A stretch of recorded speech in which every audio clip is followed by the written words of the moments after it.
Hello friends, ಎಲ್ರಿಗೂ ನಮಸ್ಕಾರ. ನಾನಿವತ್ತು ದೊಡ್ಡಪತ್ರೆ ಉಪಯೋಗಿಸ್ಕೊಂಡು ಮತ್ತೆ ಅಮೃತಬಳ್ಳಿ ಉಪಯೋಗಿಸ್ಕೊಂಡು ಬಜ್ಜಿ ಮಾಡ್ಕೊಂಡಿದ್ದೀನಿ. ತುಂಬಾನೇ ಚೆನ್ನಾಗಿದೆ, ತುಂಬಾ ಸಿಂಪಲ್, ಮನೆಯಲ್ಲಿರುವಂತ ಇಂಗ್ರೀಡಿಯೆಂಟ್ಸ್ ಬಳಸಿರೋದು. ಇದಕ್ಕೆ ಏನೇನು ಬೇಕು, ಯಾವ ರೀತಿ ಮಾಡೋದು ನೋಡೋಣ ಬನ್ನಿ. ಇದೇನೆ ದೊಡ್ಡಪತ್ರೆ ಅಥವಾ ಸಾಂಬಾರ್ ಬಳ್ಳಿ ಅಂತ ಕೂಡ ಕರೀತಾರೆ ಇದನ್ನ. ಇದು ಸ್ವಲ್ಪ ದಪ್ಪಕ್ಕೆ ರಸ ತುಂಬಾ ಚೆನ್ನಾಗಿರುತ್ತೆ ಇದರಲ್ಲಿ. ಇದನ್ನ ಮಕ್ಕಳು ಕೆಮ್ಮಿದಾಗ ಸ್ವಲ್ಪ ಶೀತ ಆದಾಗೆಲ್ಲ ಇದ್ರ ರಸ ಕೊಡ್ತಾರೆ, ತುಂಬಾನೇ ಒಳ್ಳೇದು. ಇದನ್ನ ಇವತ್ತು ಬಜ್ಜಿ ಮಾಡೋಕ್ಕೆ ಅಂತ ತಗೊಂಡೋಗ್ತಾ ಇದ್ದೀನಿ. ಇದು ಬಾಲ್ಕನಿಯಲ್ಲಿ ಹಾಕಿರೋಂಥ ಗಿಡ. ಇನ್ನು ದೊಡ್ಡ ದೊಡ್ಡ ಎಲೆ ಮಾತ್ರ ಕಿತ್ಕೊಳ್ತಾ ಇದ್ದೀನಿ.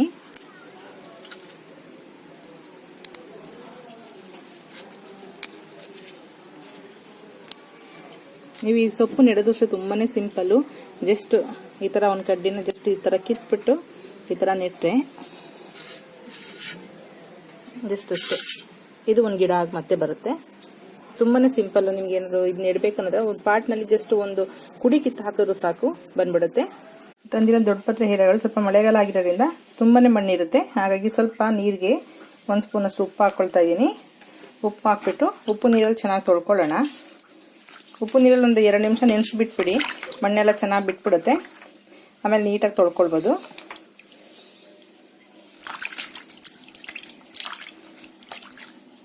ಇದರಲ್ಲಿ ಚಟ್ನಿ, ತಂಬುಳಿ, ಮಕ್ಳಿಗೆ ರಸ ಎಲ್ಲಾನು ಮಾಡ್ಬೋದು. ತುಂಬಾನೇ ಒಳ್ಳೇದಿದು.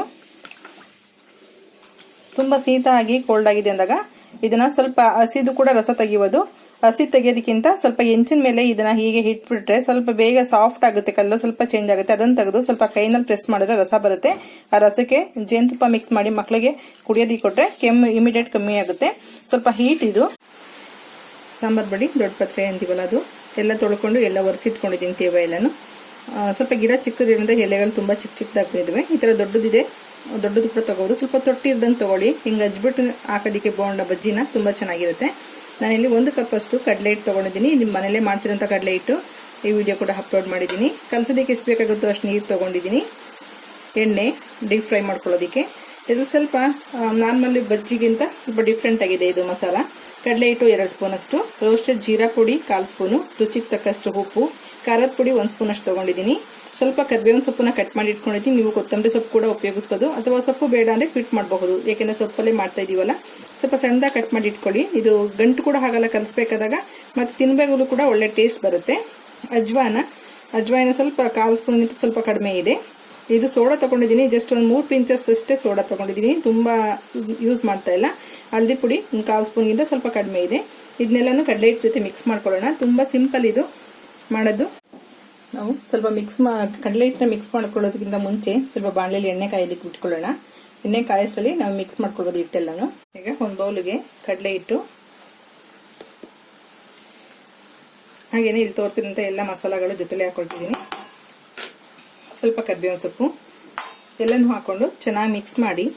ಇಲ್ಲಿ ನೀವು ಬಿಸಿ ಎಣ್ಣೆ ಕೂಡ ಹಾಕೊಳ್ಬೋದು. ಅಕ್ಕಿ ಹಿಟ್ಟು ಹಾಕಿರೋದ್ರಿಂದ ಎಣ್ಣೆ ಹಾಕೋ ಅವಶ್ಯಕತೆ ಏನಿಲ್ಲ, ಗರಿ ಗರಿಯಾಗಿ ಬರುತ್ತೆ. ನಿಮ್ಗೆ ಏನಾದ್ರು ಬೇಕಂದ್ರೆ 1-2 ಸ್ಪೂನ್ ಅಷ್ಟು ಬಿಸಿ ಎಣ್ಣೆ ಕೂಡ ಹಾಕೊಳ್ಬೋದು. ಎಲ್ಲ ಮಿಕ್ಸ್ ಮಾಡಿದೀವಿ. ಈಗ ನೀರು ಹಾಕೊಂಡು ಸ್ವಲ್ಪ ಸ್ವಲ್ಪನೇ ಕಲ್ಸ್ಕೋಬೇಕಾಗತ್ತೆ. ಒಂದೇ ಸಲ ನೀರು ಹಾಕೋಬೇಡಿ, ಗಂಟಾಗದಿರೋ ತರ ನೀಟಾಗಿ ಬಜ್ಜಿ ಅದಕ್ಕೆ ಕಲ್ಸ್ಕೊಳ್ಳಿ. ಒಂದೊಂದು ಕಡಲೆ ಹಿಟ್ಟು ಒಂದೊಂದು ರೀತಿನಲ್ಲಿ ನೀರು ತಗೊಳುತ್ತೆ, ಅದಕ್ಕಾಗಿ ನಾನು ಮೆಜರ್ಮೆಂಟ್ ಹೇಳಿಲ್ಲ ನೀರಿಂದು.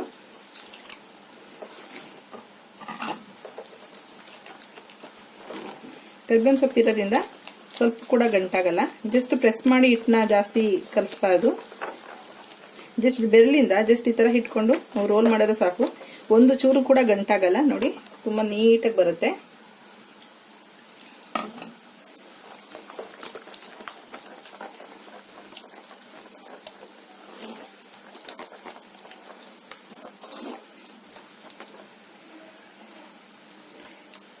ನಿಮಗೆ ತುಂಬಾ ಏನಾದ್ರು ಗಟ್ಟಿ ಅನ್ಸಿದ್ರೆ ಇನ್ನು ಸ್ವಲ್ಪ ನೀರು ಹಾಕೊಳ್ಬೋದು. ತುಂಬಾ ತೆಳ್ಳ ಅನ್ಸಿದ್ರೆ ಸ್ವಲ್ಪ ಅಕ್ಕಿ ಹಿಟ್ಟು ಅಥವಾ ಕಡಲೆ ಹಿಟ್ಟು ಮಿಕ್ಸ್ ಮಾಡ್ಕೊಳ್ಳಿ. ಒಂದು ಎಲೆನ ಅರ್ಧ ತೆಗೆದಾಗ ಎಲೆಗೆ ಪೂರ್ತಿ ಕೋಟಿಂಗ್ ಆಗಿರ್ಬೇಕದು. ತುಂಬಾ ಗಟ್ಟಿನೂ ಬ್ಯಾಟರ್ ಆಗಿರಬಾರ್ದು, ಅವಾಗ ಒಳಗಡೆ ಇರೋ ಎಲೆ ಕೂಡ ಬೇಗೆಲ್ಲ ಚೆನ್ನಾಗಿರಲ್ಲ. ಅವಾಗ ಜಸ್ಟ್ ಒಂದು ಎಲೆ ತಗೊಂಡು ಈ ತರ ಡಿಪ್ ಮಾಡಿ ನೋಡಿ. ಈ ತರ ಕೋಟಿಂಗ್ ಆಗಿರ್ಬೇಕು ಚೆನ್ನಾಗಿ. ಅದು ಬೆಂದ್ಮೇಲೆ ತುಂಬಾ ಒಳ್ಳೆ ಟೇಸ್ಟ್ ಇರುತ್ತೆ. ತೆಳ್ಳ ಕೋಟಿಂಗ್ ಆಗಿರ್ಬೇಕು. ಹಾಗಾಗಿ ಎಲೆನ ನೀವು ಅದ್ದಿ ಈ ತರ ನೋಡ್ಕೊಳ್ಬೋದು. ನಾನಿಲ್ಲಿ ಸಾಂಬಾರ್ ಬಳ್ಳಿ ತಗೊಂಡಿದ್ದೀನಿ, ಅಂದ್ರೆ ದೊಡ್ಡಪತ್ರೆ. ನೀವು ಇದ್ರ ಜಾಗದಲ್ಲಿ ಪಾಲಕ್ ಸೊಪ್ಪು ಕೂಡ ಯೂಸ್ ಮಾಡಬಹುದು. ಮತ್ತೆ ಇನ್ನೊಂದು ಬಸಳೆ ಸೊಪ್ಪನ್ನು ಕೂಡ ಇದೇ ರೀತಿಯಲ್ಲಿ ಉಪಯೋಗಿಸ್ಕೊಳ್ಬಹುದು. ಇದು ಅಮೃತ ಬಳ್ಳಿ, ಇದನ್ನು ಕೂಡ ಉಪಯೋಗಿಸ್ಕೊಳ್ಬಹುದು. ಇದು ಕೂಡ ಚೆನ್ನಾಗಿರುತ್ತೆ ನೋಡಿ. ನಿಮ್ಗೆ ಯಾವ್ದು ಸೊಪ್ಪುಗಳು ಸಿಗುತ್ತೆ ಆ ಸೊಪ್ಪಿನಲ್ಲಿ ಉಪಯೋಗಿಸ್ಕೊಳ್ಬಹುದು. ಸ್ವಲ್ಪ ಎಲೆ ಅಗಲವಾಗಿರ್ಬೇಕು ಅಂತದ್ರಲ್ಲಿ ಮಾಡ್ಕೊಳ್ಬಹುದು, ಚೆನ್ನಾಗಿರುತ್ತೆ. ಈಗ 1 ಡ್ರಾಪ್ ಅಷ್ಟು ಹಿಟ್ಟು ಹಾಕಿ ನೋಡೋಣ, ಎಣ್ಣೆ ಬಿಸಿಯಾಗಿದೆ ಇಲ್ಲ ಅಂತ ಗೊತ್ತಾಗುತ್ತೆ ನೋಡಿ. ಹಾಕಿದ ತಕ್ಷಣ ಮೇಲ್ ಬರ್ತಾ ಇದೆ, ಎಣ್ಣೆ ಬಿಸಿಯಾಗಿದೆ. ಈಗ ಒಂದೊಂದೇ ಎಲೆಗಳನ್ನ ಜಸ್ಟ್ ಈ ತರ 2 ಸೈಡು ಡಿಪ್ ಮಾಡಿಬಿಟ್ಟು ಎಣ್ಣೆಲಿ ಹಾಕೋಬೇಕು.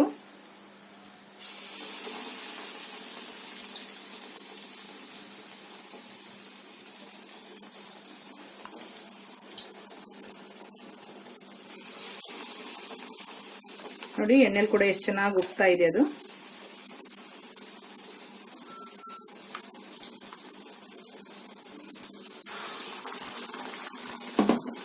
ಸ್ಟವ್ನ ಸ್ವಲ್ಪ ಮೀಡಿಯಂ ಫ್ಲೇಮ್ಗಿಂತ ಸ್ವಲ್ಪ ಕಮ್ಮಿ ಮಾಡಿದ್ದೀನಿ, ಎಣ್ಣೆ ತುಂಬಾ ಬಿಸಿ ಇರೋದ್ರಿಂದ. ತುಂಬಾ ಲೈಟ್ ವೈಟ್ ಅನಿಸ್ತಾ ಇದೆ ಅದು, ನೋಡೋದಿಕ್ಕೂ ಎಷ್ಟು ಚೆನ್ನಾಗಿ ಕಾಣಿಸ್ತಾ ಇದೆ ನೋಡಿ. ಎಷ್ಟು ದಪ್ಪ ದಪ್ಪ ಹುಬ್ಬಿದೆ. ಇಲ್ಲಿ ಕಾಯಿಸಿರೋ ಎಣ್ಣೆ ಕೂಡ ಹಾಕಿಲ್ಲ.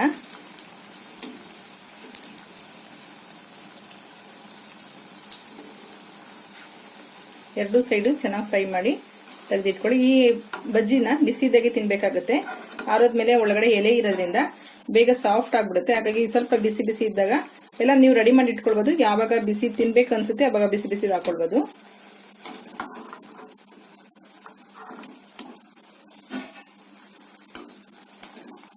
ಎಲ್ಲ ತೆಗೆದಿಟ್ಕೊಳ್ತಾ ಇದ್ದೀನಿ.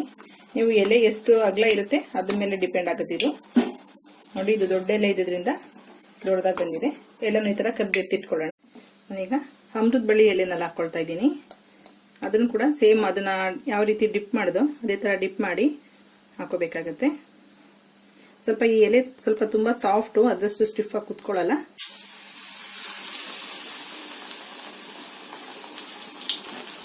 ನೀವು 2 ಎಲೆ ಬೇಕಾದ್ರೆ ಕೂಡ ಜೋಡಿಸ್ಕೊಳ್ಬಹುದು. ತುಂಬಾ ಸಾಫ್ಟ್ ಇರೋದ್ರಿಂದ ಬೇಗ ಹಿಟ್ಟೆಲ್ಲ ಕೆಳಗಡೆ ಬಿದ್ದೋಗುತ್ತೆ.